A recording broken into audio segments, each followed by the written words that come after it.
Hey, it's Dave Brown here, host of Now with Dave Brown on AMI. Check out this latest highlight from the show. Last week's historical appointment of Inuk leader and former diplomat Mary Simon as Canada's first Indigenous Governor-General has received unanimous praise from both political advisors, observers, and Indigenous leaders.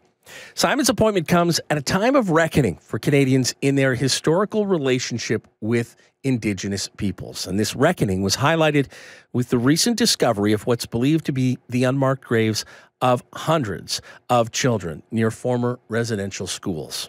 Dr. Katherine Minich is a professor at Carleton University's School of Public Policy and Administration, focusing on the practices of Indigenous self-determination in community and Inuit governance, and joins us this morning.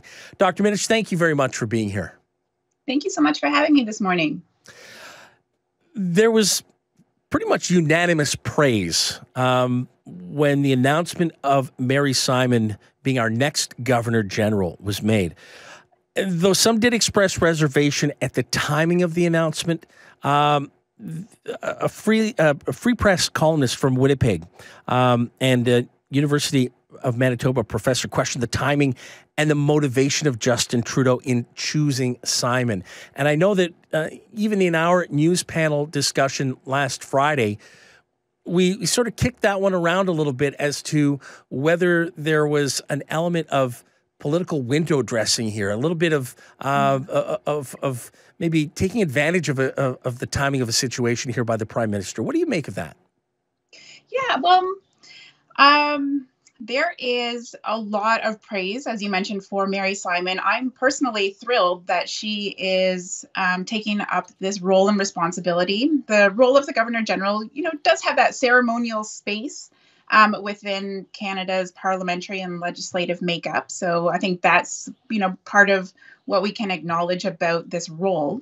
However, the timing to fill it with an Indigenous person is very much, I think, falls into that unanimity of this appointment and of who Mary Simon is. She's a fantastic leader. She has definitely a lot to contribute and an unprecedented amount of knowledge about Indigenous peoples in Canada, having been around the constitutional talks and the constitutional table, right? The making of the Canadian nation is really part of what Mary Simon has done for a long time. So I think that her appointment into this role, of course, I think every time there would be an appointment to this role, there would be some type of, strategizing or trying to untangle parts of what it is. And I'm not saying that that's not there, but that's definitely not part of the analysis that I can really lend to any bit bigger. But I do think that the accountability that the government will have to going to Mary Simon is pretty exciting, right? It's pretty great from my seat, from my perspective, to see that the government of Canada will turn to an Indigenous person and talk about their plans and their roles and to invite an Indigenous person to provide these statements. Like, will it be able to go through that filter of, as she negotiates what is appropriate to say during that speech from the throne or during proceedings from the government. So I think that is a lot for us to look forward to. Yeah, I think that what makes this, and I want to be careful using this term, but what makes this something other than what could be called a token appointment and simply a strategic move of appointing an Indigenous person to this role is that you're appointing someone who is also very familiar with the corridors of power and with Ottawa, and has gone head-to-head with prime ministers in constitutional debates. So this is someone who not only has, I think, the lived experience of an Indigenous person, but also knows how the other side works and how the political sides work, and will know how to sort of navigate that.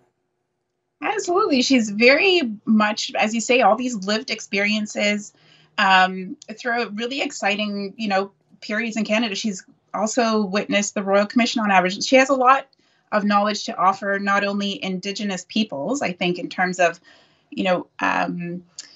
in one way to say how we can see ourselves as part of being part of Canada, right? No longer a part of being dismissed or overridden or underrepresented.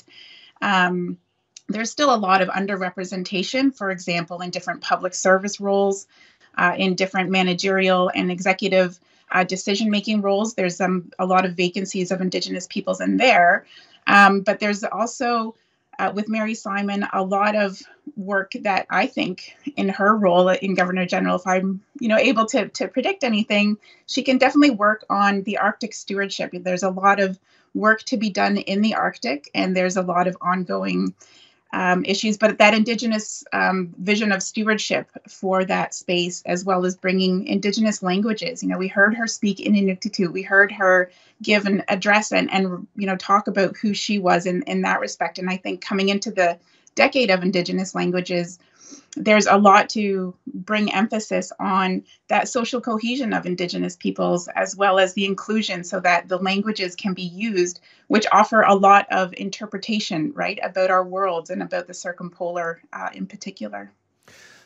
It has been said that that Mary Simon is now stepped into a role that it's part of the establishment, part of the colonial system. And there's been a level, I think, of restrained criticism, if you will, at that, and just almost sort of cautionary comments here, and saying, okay, this is the right person for this role, but the role still is part of that system that has done so much wrong in the past. Is that a fair point to put across to Mary Simon? And what do you think she is saying about or feels about that? Yes, this appointment is very much embedded in Canada's colonial history, and that's something all of Canada needs to reckon with, right? Like if there are more people able to recognize that they are part of a colonial institution, then I think there's that greater opportunity for awareness, as much as there is to reconcile with Indigenous peoples, but to reconcile with Canada, right? Canada has so many opportunities ahead of itself to, make decisions, make inclusivity, to build the nation, with with settlers, with new Canadians, with the Indigenous peoples, in a way that it can really set up the multiculturalism, or the spaces that can exist politically, socially, linguistically for multiple nations to figure this out, right? We need to figure this out in a peaceful and cohesive way that really recognizes and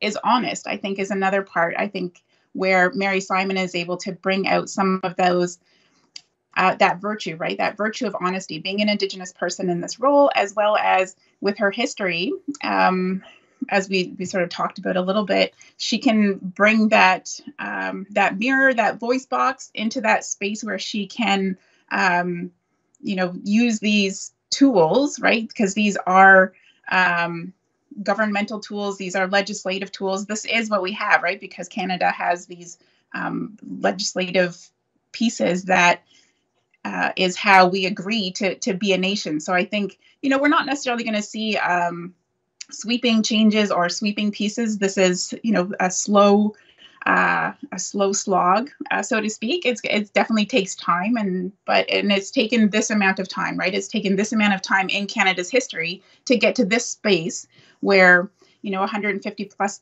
years later, Indigenous peoples can be seen as experienced and capable, which is also a difficult part for Canada to hold. So we can understand parts of where some of those critics are coming from. This is just ceremonial or tokenism, because it's taken so long for Canada to make such a decision.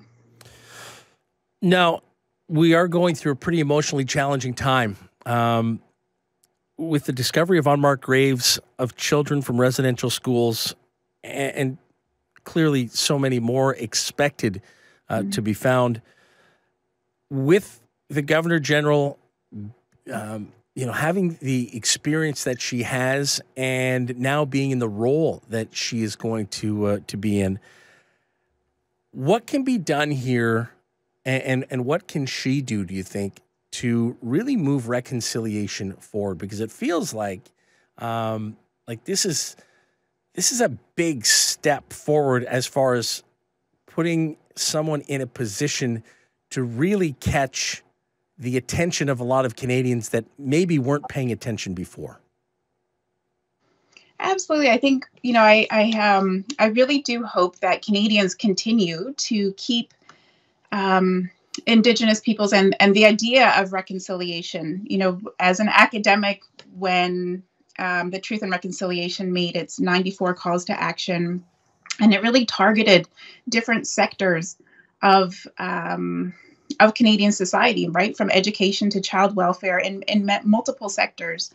And so as exciting as it was to see that, there was a bit of a flat reception from the government.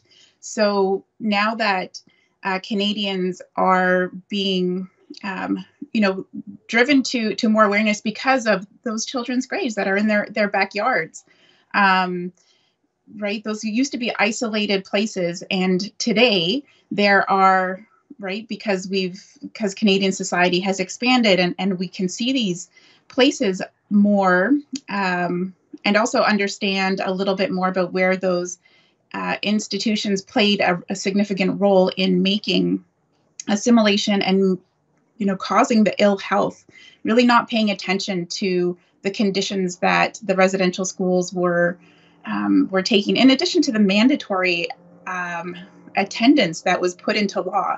So I do think that Canadians can continue to play a role in asking for this idea of reconciliation, and continue to keep that request going to their members of parliament so that the government makes a response back. And I think that's something that Mary Simon will be able to see and can assist in navigating with the federal representatives. Dr. Minich, it's been a pleasure having you on the program. Thank you for joining us this morning, and have a great rest of your day. Thanks, Mike. Have a good day. You too.